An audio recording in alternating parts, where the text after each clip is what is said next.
Hello and welcome to Storyboard. I'm Shubhani Gharat.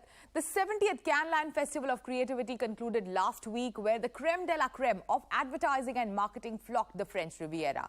Indian agencies picked up a total of 25 medals at Cannes Lions this year, with Leo Burnett, Ogilvy and FCB Group leading this year's tally. Though India's performance this year was not even a patch on last year's outstanding wins, there was much celebration when Ogilvy Mumbai picked up a Grand Prix in the creative effectiveness category for Shah Rukh Khan My Ad for Cadbury celebrations, and was also named the Agency of the Year for strategy.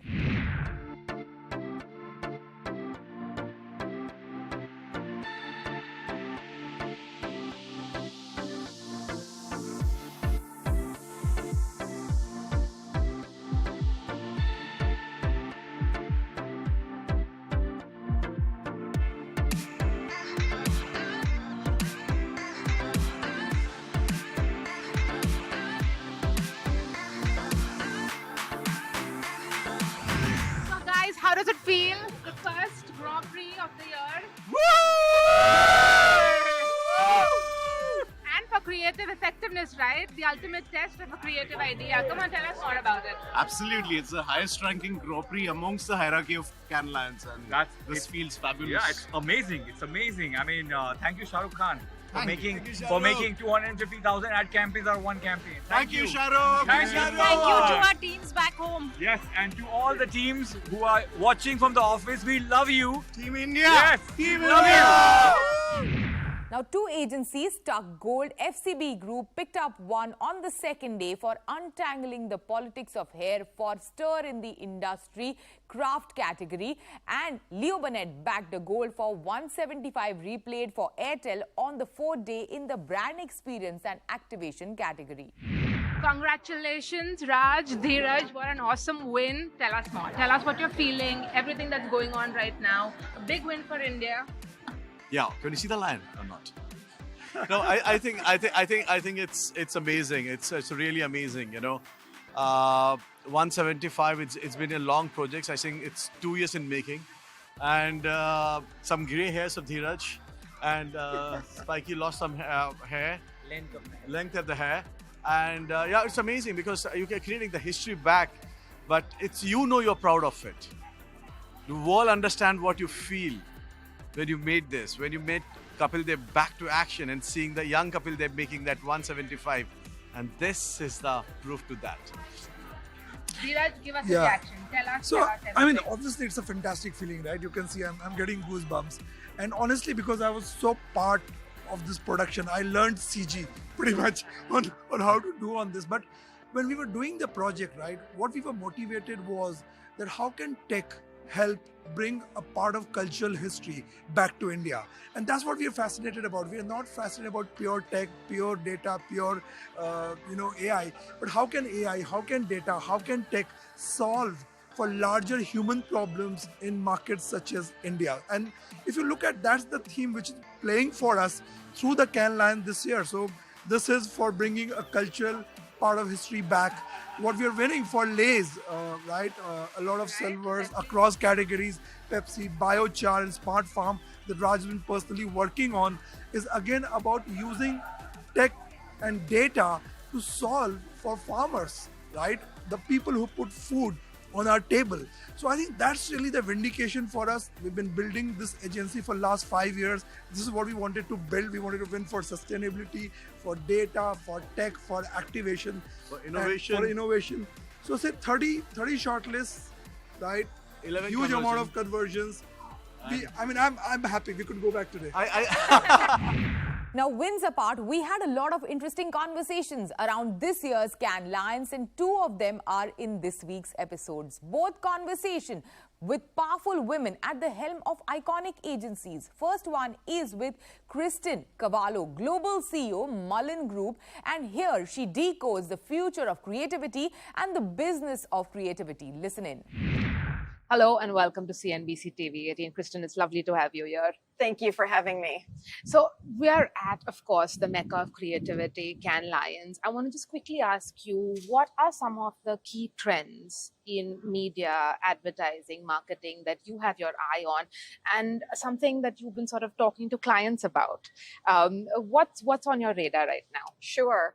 Well, definitely lots of conversations about AI and the potential impact, some certain drawbacks in terms of intellectual property infringement or consumer data privacy. But for the most part, I think we're talking and hearing a lot about how AI has the power to supercharge the creative industry and certainly have a really big impact with consumers in terms of how we map consumer behaviors, trends, and how we measure those consumer trends as well.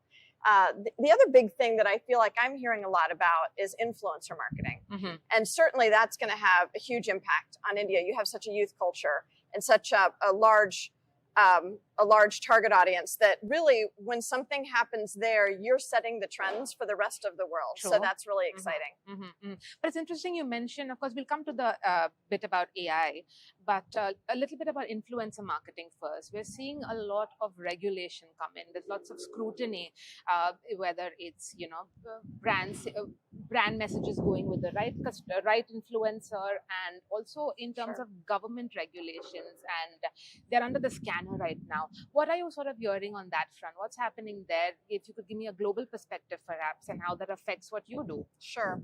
I think definitely we're seeing, I think there was a real rush to influencer marketing 5 years ago. And certainly at its best, influencer marketing can establish a level of trust and credibility. But in some cases, I think the rush was so much that maybe some certain influencers weren't vetted appropriately. And so there's been a bit of a backlash, a bit of a pushback. And what's really interesting is in those moments of pushback, how does the company react? Do they stand their ground and explain why they chose who they chose, or do they backpedal? Mm-hmm. And we're seeing in some cases that if a brand doesn't stand their ground, they have the potential to lose both sides when it comes to credibility. You lose the sense of maybe being seen as an ally for the community that you are standing up for, or you lose the sense of new growth that you're looking at. So it does just add a constant reminder that agencies and clients really need to vet the influencers they're working with. In our industry, there is such a speed, and those two things are they're at tension, they're at odds often, because the news cycle is 48 hours, 72 hours, and the brands that win the most news cycles tend to grow the fastest. Let me get to another sort of question that I want to ask you, because this is something that Lintas has been leading the charge on for quite a while, which is purpose-driven marketing. There has, of course, it's been celebrated and criticized in equal measure.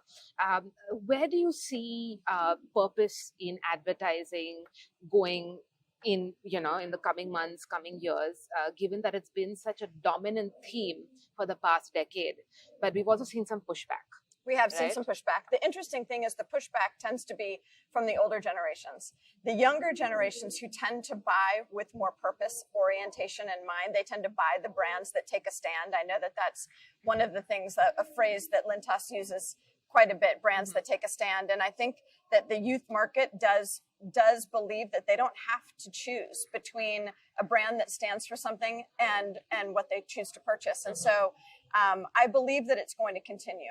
I do. I also think it's the right thing. There's so many good choices in every category today. We're no longer dealing with 1 or 2 or 3 competitors per category. There are many. And so sometimes the way to differentiate beyond price is your purpose. And I think we all want to get to a point where we're not just being bought because we're the cheapest or the most expensive. You want to get bought because you align with someone's belief system. Absolutely. And since we started talking about India, of course, let me talk to you about what's happening in the Indian market. What's your take on it? Where do you see the growth coming from? Where some of the areas that you're investing in, be it talent or some other solutions, services, in your global scheme of things, where do you see the Indian market? I believe that India is laying the groundwork, especially when it comes to digital payments, digital banking, influencer marketing, just because of the sheer scale of the Indian market, that it is ahead of the curve. And we know that brands that tend to lean into innovation grow faster, and brands that continue to keep the pace of innovation grow 7 times faster. So to me, where we place our bets in the Indian market is towards technology, towards innovation, because the rest of the world is going to follow. Lovely, lovely. Well, it was lovely chatting with you, Kristen. Thank you so much for your time. It is time for a short break. On the other side, we have Ogilvy's Global CEO Devika Bulchandani and Liz Taylor, Global Chief Creative Officer, speak about their power partnership.